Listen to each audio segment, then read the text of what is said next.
how did you exactly balance? Did you have any balance running a startup, meeting customers, attending classes, preparing an exam? Sorry, not preparing, passing an Passing an exam, exam, exactly. Yeah. and your college life. So I think the biggest mistake I made was never understood where is reality Mm-hmm. and where is the ideal situation. So What is the gap between exactly. them? So I always, anytime I speak to anybody, I always spoke to them about the ideal situation, not the reality.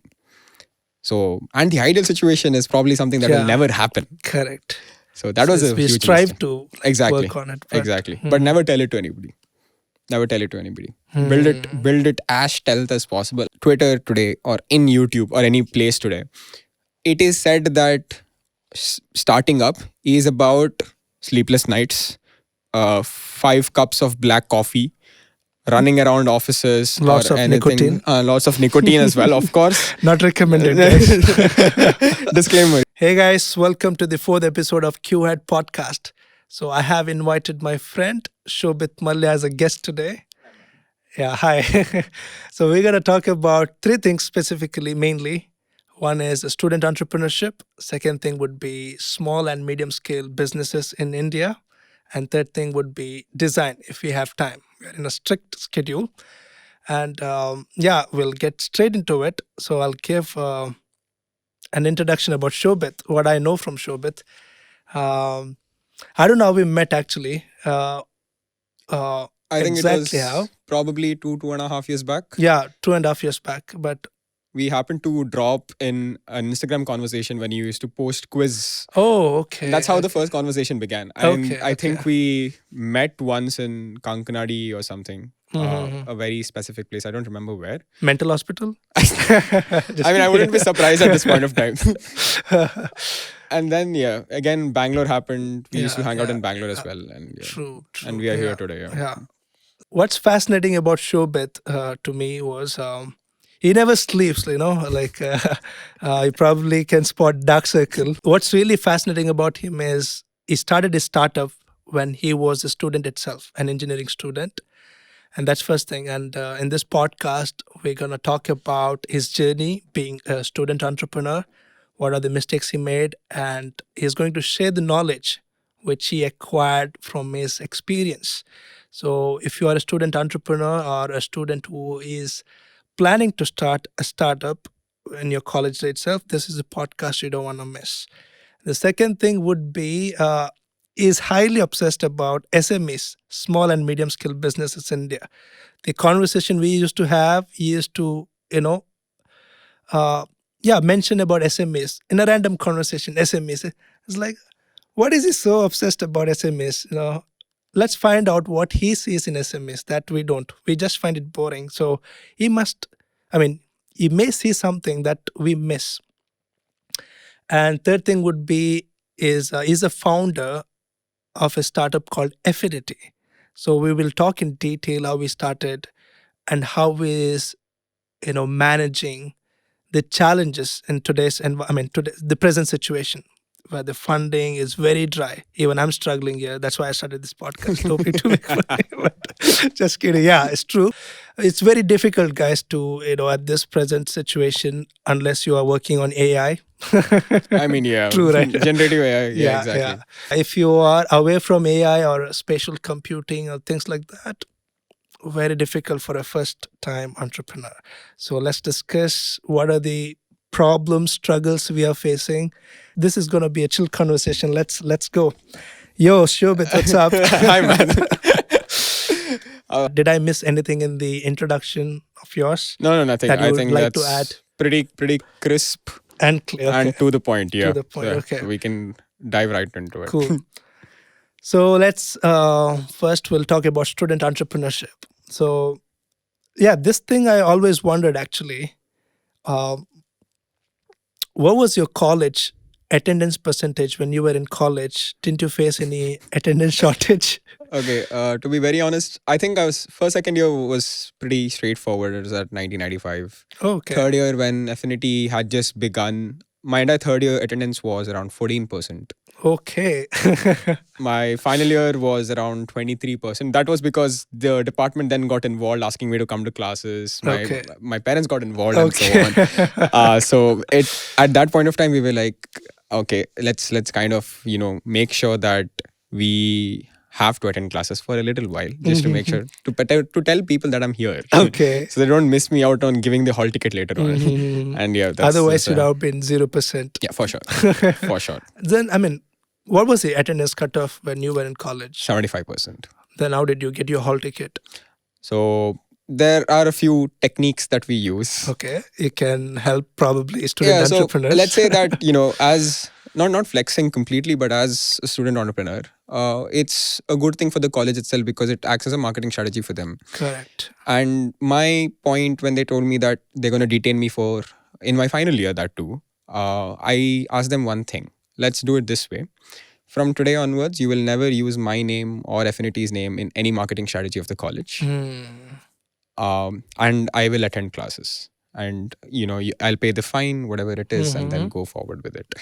And that was a striking point for them, Wow. because they needed my name in order to get the marketing strategy running. Because probably there are very few startups in my college that have done well, is what I would say. And that was a strong point as a tactic for them. Wow. So if they would lose that, they would lose the credibility of being a startup incubator or innovation hub in the southern part of India or anything. So that was a good you gimmick. are a great negotiator. I should learn something from you. I think the government of India might send me to Kashmir next time, just to just to make sure the war is done. Okay. Hey guys, if you like our content and if you would like to support us, please make sure you like, comment, subscribe, and hit the bell icon. The next question would be,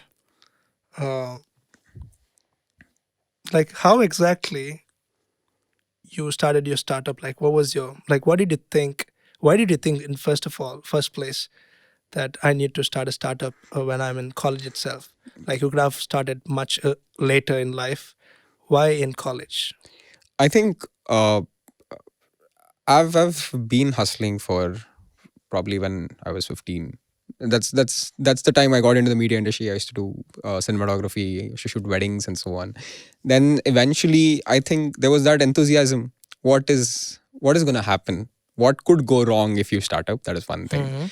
But on the other hand, I think I wasn't a person who would sit 9 to 5 in an office. And when probably I was nearing my third year and the placements are coming in into the college, I felt that I wasn't the kind of a person who would sit in front of a desk holding a computer the entire time coding or anything of that sort. And I needed that freedom of thought. So for me, it was not about freedom of financial or anything. It was freedom of thought. Wow. So Freedom how of thought. yeah. So how do I make sure that whatever I am doing, I can express myself, I can build on my thoughts, and startup was a good way for me at that point of time. And there were avenues as well. It kind of the dots were connecting for me when the thoughts started coming in. So that was a very huge starting point. And I think it wasn't that I was telling myself that I want to start up. It just happened naturally On the flow. on the flow itself. Correct. So, did your college have any facility for you to set up your startup? Yeah. So we still have an entire incubation center that is there, that is backed by the government of Karnataka. So if you have a startup idea or anything, you can just approach them, prepare like a pitch deck or anything, do good enough research, and then they give you incubation in the college itself. You can get access to funding, and you get an office space, no rent, no electricity bill, nothing. And that's one part of the support that I got from the college. So we didn't have to think about where are we going to set office, where do we have to work from. So they were like, even if you have to even once you graduate, just be here. So anybody can register the startup. Yes. Like, is there any age limit or something? You have to be 21. Okay. That is one thing. Were you 21 at the time? I was 21. I was 21. Oh, sorry, it is 18. Sorry, I'm so Okay. So you have to be 18 because you have to get a DSC, as what the MCA calls What it. is DSC? Director's Signature Certificate. So the DSC is more like a e-sign that is required for the registration. So every director of the company gets one particular sign. So at any point of time, if you have to do your filing or anything of that sort of the company, the sign is required, and it is required of both the directors. So it's safely encrypted and stored in a pen drive. Got And it. it's always with your company secretary, so they keep it safe. And they have like a specific password, only they can access it. I don't know things where like- my DSC is. Did you start it alone or did you have someone with you when you started it? No, I had a co-founder Okay. who was also a student. He was 1 year younger than me. So we both shared, the ideology or the thought process that was there. And we were like, oh, this sounds actually amazing. Okay. Can we actually start up? We were Yeah. like, okay, let's do it. And that's how the entire process kind of Okay. began at that That's point. fun, actually. Yeah. And what did you think exactly the life of an entrepreneur would be when you started it? And what is the reality, actual reality? I think the age of social media right now, or specifically if I'm talking about in the business world, it's LinkedIn, right? And the entire field of entrepreneurship is fantasized. That it's this big thing where you can earn so much, you can have a huge house. I mean, there are success stories that are there, Yeah, anything, right? But probably 1 in 100, 1 in 1,000. Definitely. I mean, I was recently reading a stat which said that, out of 10 startups, 9 fail in Yeah. the first one year, Correct. right? And it kind of makes sense at that point, right? So the fantasy was that, but I don't think I kept it in my head at any point of time. I mean, But starting a startup is purely rational. for sure. Yeah, I mean, for if sure. you're being a rational person and starting it, then you're a businessman. Exactly. I would think. Exactly. Yeah, right. So you would always be business minded. Your goal would be making money at that point Yeah, of time, yeah. and that shouldn't be happening. Correct. That kind of destroys the purpose of starting up. Correct. For me, I think in the ground reality, if you kind of look at it, man, that is a hustle phase. It is amazing, but it's super amazing. It's the thing that you are excited to wake up Correct. every day and you'll be Keeps like, you on the edge. It keeps you on the edge, exactly. So the uncertainties of running a startup is what is the thrill. If you're able to navigate through that peak, You can navigate anything. exactly. I think that's the biggest life lesson I've learned since a long time. And I feel I'm at a stage at this point where, I can actually navigate crisis better. That is one thing. So it's super tricky, but it's adventurous as well. So, how did your life when you were a student look like when you were running the company? I think I don't find a lot of difference now and then. Okay. See, I think when there was that peak enthusiasm at that point of time, you're going all in and your life revolves around your startup. So I forgot everything that was around me. Like actually, but I regret it somewhat because I've neglected a lot of things that I should have concentrated a couple of years back probably. But I gave all in. I missed a couple of things, but that power it gives you, saying that, you know what, I can be focused on one thing and I can get things done at that point of time. So that path is amazing. So you dive into it, and as a student itself, there is a sense of differentiation that you feel. So whenever I happen to go to classes and on a very rare basis, I find that I don't relate to anybody in my class. That was the biggest difference. So I had a class of like 60, 65 people. You felt like an outsider. Completely an outsider. And that was, so it was never in the place where, they are not good enough. I've done so much and I'm good enough. No. That's I not felt the ego so friend, outside. okay. I felt like, I felt like that one black dude in a white people's, this one, right? In a group of white people. That's that fear of missing out at that point. I was like, what am I missing? Because right now when I look at it, I was like, man, if the startup wouldn't have happened, I would have enjoyed my engineering life. Yeah. Engineering life, very specific, as a student life. Correct. But I think that leading the entrepreneurship journey has brought in a lot of advantages, but I somewhat still miss if I could go back in time. Correct. Just enjoy a little Once bit. in a life, Exactly. right? Yes. The student life is once in a while. So, Exactly. So that is one of the mistakes you think you made being a student entrepreneur. Yeah. Like I wouldn't call it as a mistake, but it's the choices you make and how you prioritize things. Yeah, that's true, guys. So one thing I've realized in my journey as well, it's not about the talent. It's all about the choices you take, right? It's For just sure. about the choices you take. How did you exactly balance? Did you have any balance running a startup, meeting customers, attending classes, preparing an exam. Sorry, not preparing, passing an Passing an exam, exam, exactly. Yeah. and your college life. Right. Uh, I think as per exams, I have a very photographic memory. So I tend to learn things super fast. I can sit an entire night and I can finish the entire syllabus. It's not even like I'll finish 50% of the syllabus. And I was scoring really well. I'm in the top 10% of What was your students. course? Information science engineering. Okay, pretty engineering. Yeah. Sorry, pretty interesting. Pretty interesting, yeah.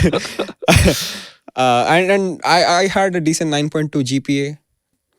So it kind of dived down. Third year was something that went down. So I started with 9.9, 9.5. I think third year it came down to 8.2. I was Oh, super not sad. bad, not I was super bad. sad though. Oh, I was like, okay. because that's been how I have been brought up. So I have had, so when I used to go to school, so the school still remembers me for being the topper of the school for 11 years straight. That's how they know me. So, and being in the top is something that I'm obsessed with, right? And so whenever there's a less score that is there, I remember one time I actually cried when my second PU exams results came out. I was crying. I cried for 2 days just because. So if I had gotten a little more in physics and chemistry, I would have gotten a better CET rank. And I would have probably be placed in a better engineering college. And I cried for 2 days. Didn't realize. Then I was like, oh man. But then I'm glad I landed up in Sayadri. Yeah, for sure, for sure. No regrets in the college. Do you remember anything from information engineering? Yeah. I think that's the role engineering has played in my life. So right now, my forte is product and design. But one of the things I'm always involved with is talking to engineering teams. So whatever I've learned in my course has made me easier to communicate with engineers. True. So I can tell them that, you know what, this is the API call over here. This is how the cloud architecture should be done, right? This is the next branch for Git that is supposed to be used. So these are terms that I've learned in my engineering. So it kind of helps me actually convey it better. So if I just give my engineers a Figma design and be like, you know what, build this. Nobody would probably understand it. Probably take a longer time for them to understand what exactly is happening. Now I can just be like, okay, this is what is happening. This is the logic that is supposed to be done, and it goes really well. That is one thing. So, okay, one of the things being a student entrepreneur is hiring people. Nobody would like to, work under a student unless they're a student themselves. So, how do you exactly hire people when you are a student entrepreneur? Right. There's two parts to it. First one is us running a startup. That is one thing. Can be super risky. So people are somewhat, if you're not well funded by Sequoia or anybody, people are always skeptical to join the company in the first place. And then you're a student entrepreneur. One of the things I think that term that you use, right? Work under you, is something that I changed completely. Okay. I never say work under me. I say work with me. Wow, nice. Or one of the terms that we very usually use in the company is build with me, build with us. So one of the things that I used to do it very clearly in the first round of interview, whenever I talk to somebody, is that I make the vision super clear. I'll be very crisp and clear on what is it that I'm building, what is it that we are building, where are we at this point of time, and then I see if they reciprocate. If they don't reciprocate, I don't want to go forward with it. But I think it's a pleasure of mine that I have met such people. In the first conversation itself, 20-25 minutes, and they are also like, wow, this is amazing. Let's do it together. You're hired. Should I say, yeah. Exactly. Yeah, That's the only the thing. frequency should match. Exactly. So if that happens, there's like a resonating frequency at that point of time, right? That is like the perfect indicator for me to be telling that you are in. And he or she is gonna stay for a really long time at that point of time. I've made bad hiring choices. That is one thing. I'm not gonna deny that. All have. Exactly, right? But I've made a few good choices like that. So I've had a wonderful team, and that's been my backbone at that point. So hiring, and we never believed in having an HR in the company. That was one thing that I wanted to make it super straightforward. Of course, we didn't have money, but even as an intern from MBA, even as you scale forward, you for sure not like to keep an HR. not at all. because I think traditionally HRs think that their job is technically going to LinkedIn, fetching candidates, making them go through an interview and get it done, right? Yeah. But the HR should be responsible of building the company culture, Yeah. which currently isn't the Also case. spot people. Exactly. And also also making sure which like group of people would go under which people and increase the productivity of the company. Exactly. That's what not an HR happening actually. Exactly. It's all about, yeah, I don't know, even not even the culture, it's just hiring and onboarding. Exactly. Pension thing, paperwork stuff. Correct. Pretty boring, yeah. Exactly. So I was recently talking to a friend who's a psychology student, and I was like, you should get into HR. Okay. That's an amazing thing. So there's a new field coming up called corporate psychology. Okay. So there's clinical psychology and there is corporate psychology. And I feel that the best use case of corporate psychology is going to be in HR. So that is going to be the future of HR. Exactly. Yeah. So you finish your undergraduation in psychology, get your MBA in HR, and I'm pretty sure you'll be way par than any HR out there. So that makes, because you understand people, which True. current HRs don't. Companies is all about people. Exactly. Yeah. Exactly. So moving on, what do you think are the mistakes you have made being a student entrepreneur that if you look back, you think I could have done things differently? I think prioritized well, because I was all in on building the startup. I've missed on a couple of things in my life, right? Like my family, or probably my friend circle or anything of that sort. So I have never had that social life, or even I never came close to being social with anybody. The only people I would be social with is when I go to events and socialize with other entrepreneurs and founders and That's so on. networking. Exactly, that's networking. That's like technically. another work. It's not Exactly, right? So that's not being social at all. Yeah. So that is one part of it. The second part, I think, was spending my energy on things that didn't require it. So so I'm a very anxious person and I panic a lot, which is a bad trait. That's also there. But if I happen to be anxious over something, maybe the next client that I'm getting, and I'm super, if per se the client says that I will get back to you in 48 hours, I cannot sleep for that 48 hours just thinking what is going to happen. And that's a very bad thing, because I'm anxious for the next 48 hours, I will not get work done. Correct. And I'll be just lying on the bed and like, what is going to happen? What is going to happen? There is nothing that's going to happen. And that's made me super unproductive. So how have you able to overcome that?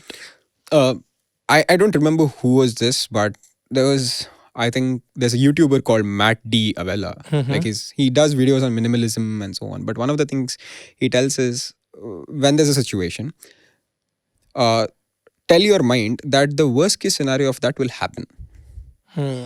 So what will happen eventually is you will be ready for the worst case scenario. But if the best case scenario happens, amazing. But you will not lose on the energy that you're supposed to spend worrying later. So even if it's in the case of a client or the funding round that we were supposed to raise, I was like, no, I'm not going to get it at all. And I used to keep telling myself that I'm not going to get it at all. And if sometimes it has happened where I did not get it at all, and I was like, yeah, cool. You were prepared. Exactly. Yeah. So that was one of the things that I kind of worked on. So if per se, like on the way to Amanchur, right? I just happened to come here and I was like, what if I am late? And my best case scenario was I will reach at 10:58. My worst case scenario was I will reach at 11:01. And I was prepared for it. So that's why I pinged you saying that, you know what, I'm running late by 20 minutes. So whatever happens, both are prepared at that point. And that's yeah, the worst biggest case thing. would be Shobith paying today's rent. and the chalan from Nantur, yeah. Oh, you got it. Okay. Yeah. That was If speedy. in case, yeah. Worst case scenario. Yeah. Any other mistakes you recall? Let me just think. I think time. What about time? I think I realized it a lot later that I have enough time. At the beginning, it was all because it was so many things happening, and I was all over the place. I was traveling, I was going meeting clients and things like that. I was always like, I'm busy, right? And one of the things I didn't realize was I had enough time. 24 hours is Yeah, enough for actually, true. anybody. 20 Same thing like here. like I realized it way later, but if I would have told myself that, you know what, you have enough time, I wouldn't have hurried and made mistakes. The only thing in my head that was running, no, I don't have time, I have to be I have to get Effinity on the top 1% in the next 1 year. And I kept hustling, did a lot of mistakes without thinking, and those were all impulsive decisions. I did not take time to just sit and think if the decision was right or wrong. So that was one thing, being Hurrying. exactly. And I think that's like the byproduct of saying that, you know what, you should always take time to think. Just sit and think. That's it. Don't do anything else. Don't ever. I mean, being productive is cool and all, but honestly, if you don't take time to just sit for 30 minutes, 45 minutes every Yeah. day to just think, you are going in the wrong track, Yeah, buddy. yeah. But one of the things I think has been my biggest mistake was overhyping things. Oh, same here. That Okay, tell me see, about it's it. it's good to be excited about what you're building, but don't put it in the newspaper. Mm-hmm. Never put it out there.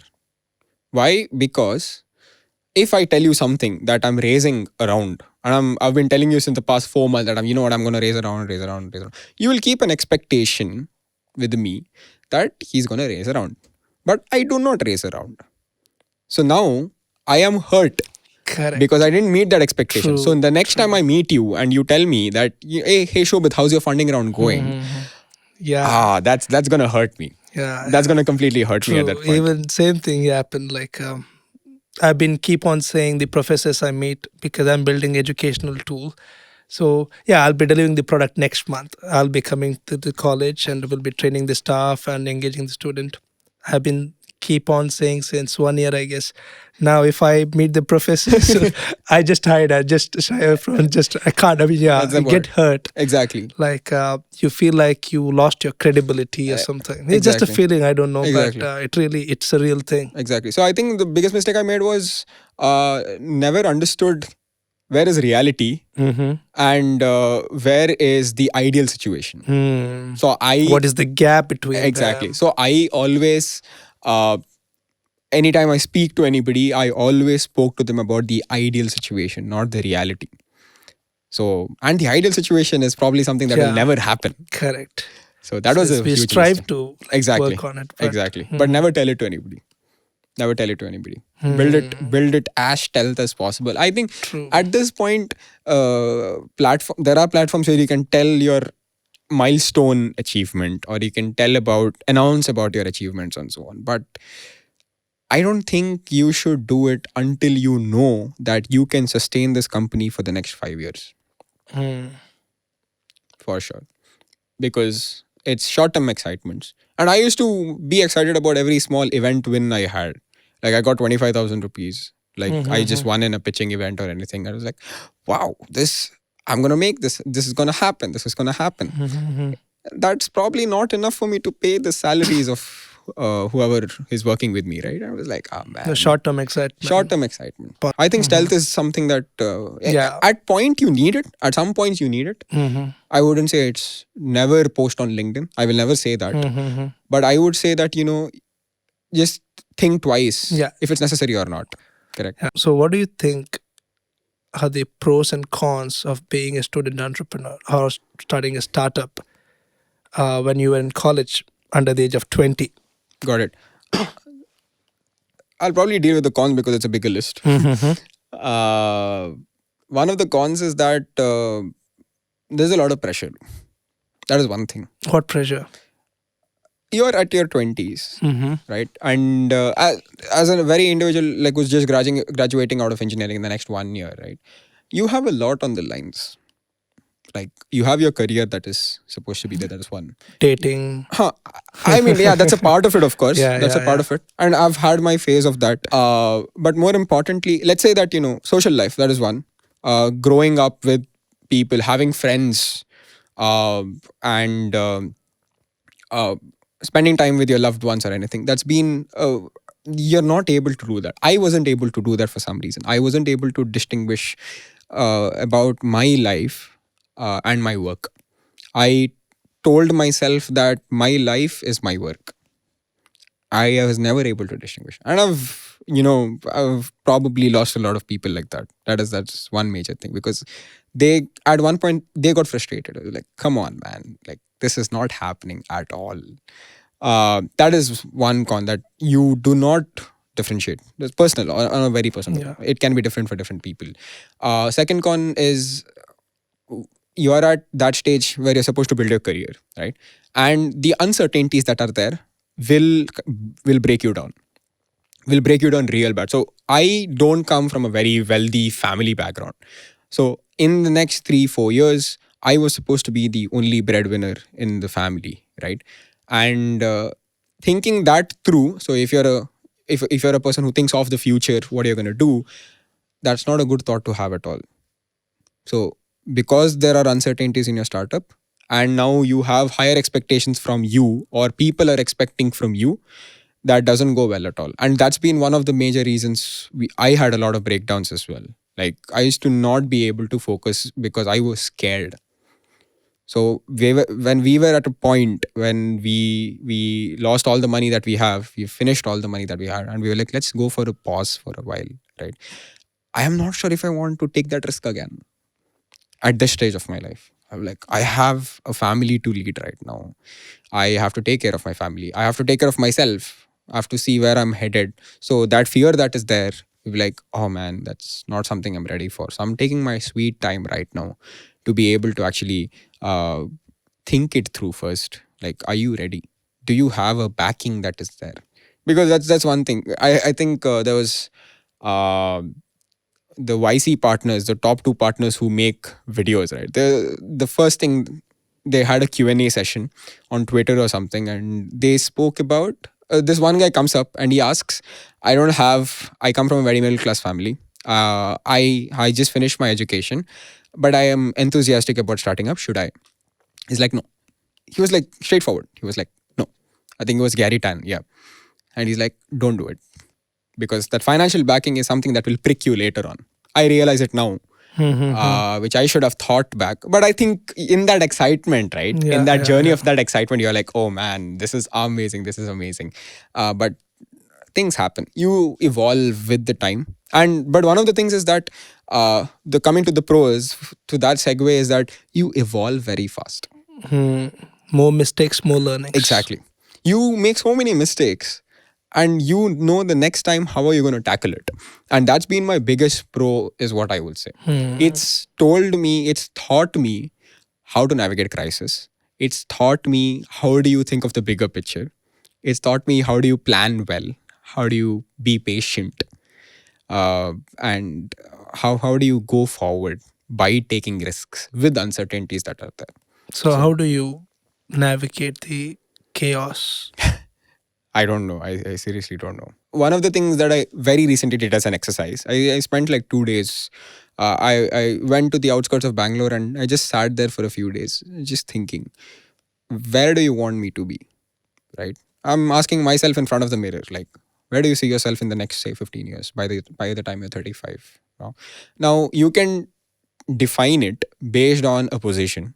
You can define it based on a number, or you can define it based on your ethical qualities. How do you want to be as a person? What personality traits do you want to inculcate, right? And I had a number. That was my very straightforward answer. I have a very specific number, or the amount of money that I want to have by the time I'm 35. Okay? That's it. Made that decision, and everything I do from that day has been towards that goal. Same here, actually. What's your number, Can if I resonate. can ask? 35. Not the Financial age. number. Yeah, financial number. It's 1 billion by 35. Okay. Yeah, I'm a little skeptical. conservative like Yeah, that. yeah, No, yeah. not skeptical. I'm a little conservative. Yeah, I know. My I know. ideal number by 35 is 22 crores. Okay. That's. I mean, I- it's a good money. Yeah, I'm not yeah. saying 1 billion Yeah, is yeah, of like. course. I'm just saying, okay, I aim You- that yeah, way. exactly. But if I fall short, but that would be 1 million. If that's not bad. I mean, it's definitely not Yeah, bad. yeah, Yeah. yeah. So my Yeah. number is 22 crores. Mm-hmm. 22 crores is, so this is all like includes every future planning that I have. Even if I have two Mm-hmm. kids and I have to teach them and send them to like an IIM MBA, I've planned it all. That's the ideal number I want to have. 22 crores. Nice. Now when I think of it, maybe it's too less. Yeah. Yeah, I think I have to work on my numbers. I have to go back, look myself in the mirror, and see. Yeah. Like, what are you doing? What is your number? Hmm. Anyways, I hate numbers. Any advice? I think you have made so many mistakes. I think you have probably given enough advice already. So, any advice you would like to add for the students who would like to be, entrepreneurs in the college itself, or the present entrepreneurs, student entrepreneurs? Got it. I think there's just 2 points that I would like to give. One, be patient. Patience is key, Mm-hmm. whatever it might be. You can go fast, you can pace, you can, scale very fast. You want to grow really fast, do it, but have patience. Because there's a lot of time where you might be feeling that you're growing. Revenue is not a measure of how you're growing. Maybe it's one part of it, but how many people are you impacting? These are numbers that I really care about. Okay. So, but if revenue is the goal for any given startup, but for revenue, I had a lot of patience. I have a lot of patience till now. I don't know how long is it going to take. It might take 3, 5, 7, 9 years, whatever it might be. But have that patience, because everything you do will try to break that patience of yours, and you have to keep it up. First one. The second one is, in Twitter today or in YouTube or any place today, it is said that starting up is about sleepless nights, 5 cups of black coffee, running around offices or Lots of anything, nicotine. lots of nicotine as well, of course. Not recommended, guys. Disclaimer, yeah. And it's gonna be very hectic or anything of that sort. And it's true. It's definitely true. Yeah. And but with that comes the excitement of it. Hmm. And if you're able to manage it, it's Yeah. one hell of a journey. True. And also another thing is it's really important. I mean, it's a big of a topic actually. Hmm. I'm really personally curious. Uh, like people with mission, like if the people with the vision, it's really important to have values and principles in their life are really important. For sure. Like values and principles are not like it I mean you change them as you wish to be. It's not the case. It's the constant throughout your life. So you may value different. You may you have a different principle, but they stay throughout your life, and those are important. I feel in achieving what you want to. For Right. sure. So what are your values and principles? Right. Like, would you like to reveal them, or you want to keep it? I think, like, I don't have like a list of top 5 Mm-hmm. values or principles. But I think one of the things that I've learned is, uh, treat everybody as equals. Mm-hmm. Be think of yourself as you're on the ground. You're ground zero always. You're never flying. That is one thing.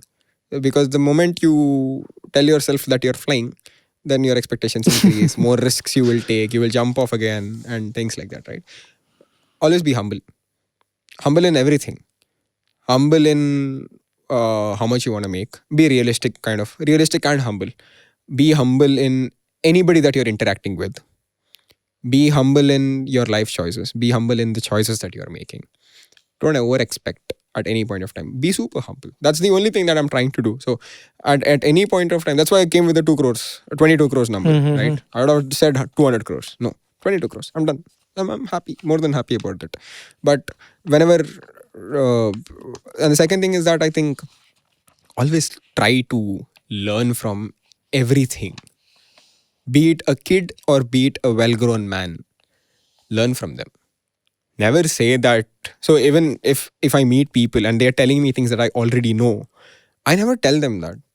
I will still be curious. I'll be like, oh, this is what happens, is it? This is how you make a Figma So design. you were Amazing. pretending. Just kidding. Yeah, I think so at one point. Yeah. But for me, it was, I mean, that's a good point. Yeah. When I think about it, maybe, yeah. But I think there are certain things that they say at a very minute point. Like somebody can say that, how do you design a button on Figma? This is something that I already know. But there will be one person or one point that they say that will change the way I think about buttons at all. There could be room for improvement. Exactly. There's always room for improvement. He can just be like, you know what, you should never put an offset of -4 for a drop shadow. Sorry guys if it's being too technical, Yeah, but no, if they're saying that, the shadow should never be down, put it a little up. Or maybe put a white shadow on the top over there. So it looks really appealing at that point. Like, oh wow. This is Skeuomorphic. exactly. Skeuomorphic is what it is. But yeah, Yes. amazing things. Exactly. So that's something. I look for that. I'm very hungry for that. So I never want to have that learning ability die down ever in my life. That's what is keeping me going at this point. So whenever we are having this conversation right now, I'm learning things from you. Like what? How to ask questions? Yeah, I mean, dude, I can never have the balls to actually conduct a podcast and invite somebody and host somebody and have a conversation. Right? I can never do that because whenever I'm with somebody, I always have the thought of what do I talk next? What do I talk next? And that's actually a really bad habit. So the more you think, what do I talk next? You never talk. Okay. But having that ability of actually probably scheduling like a 2-hour conversation about things and you're actually thought about it and now we are having the conversation. I cannot do that. I really cannot do that. I couldn't crack getting this studio for a setup as well, right? Like swear. I cannot do that at all. Like I have a studio in my college and I've never thought about going into the studio and recording a podcast, right? I can't do that. That's that learning. So maybe as a competitor in the next 2 years, I will come back and come up with my own podcast. Yeah. And then I'll beat you in your own game. Yeah. Cool. Let's see. What is your number? Just kidding. So I think I have covered enough questions on student entrepreneurship. There would be more. If you would like to ask any more questions, you can comment in the description. Sorry, you can ask your question in the comments. So now let's get back to small and medium scale businesses in India. This is going to be Part two. exciting. Yes. Okay, guys.